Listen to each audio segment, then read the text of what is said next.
At the middle school level, we see a lot of bullying, and it starts to actually manifest itself in different forms of self-injury, self-harm, and even worse sometimes. According to a recent survey by the Center for Disease Control and Prevention, Connecticut teens are more likely to be bullied at school.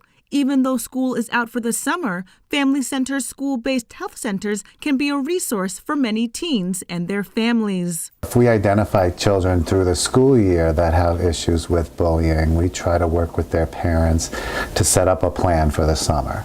So some kids, for instance, come into our Palmer's Hill office or Darien office and see clinicians over the summer and work through some of the trauma that goes along with being bullied. The CDC's survey revealed that 21.9% of Connecticut students said they had been bullied on school property, compared to 19.6% of students nationwide.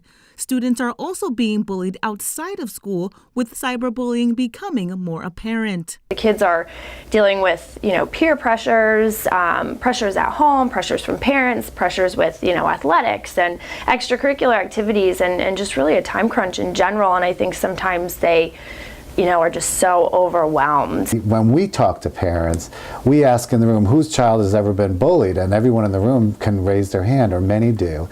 And when we ask parents whose child has ever bullied another child, and very few will raise their hand, if sometimes zero. But these bullies are out there, and we know they are. Staff say it's important for parents to start the conversation of bullying at home with their kids. It's a secret for them. It's embarrassing. So to have the conversation with all involved in a caring and loving and supportive environment may be able to nip it in the bud. The school-based health centers are also tackling other dangerous teen behaviors, such as drug and alcohol use. We do have the nurse practitioners on staff who can always help address that clinical piece of it, the medical piece, if it's starting to manifest itself in more of a physical way. We also have the social worker, as I mentioned before, who can help with the mental health piece, the counseling, the talking through the problems, the figuring out, okay, do we have to refer out to outside resources, or how can we have this dialogue with parents or guardians or friends or whoever it may be. For more information about school-based health centers and other family centers programs, visit www.familycenters.org.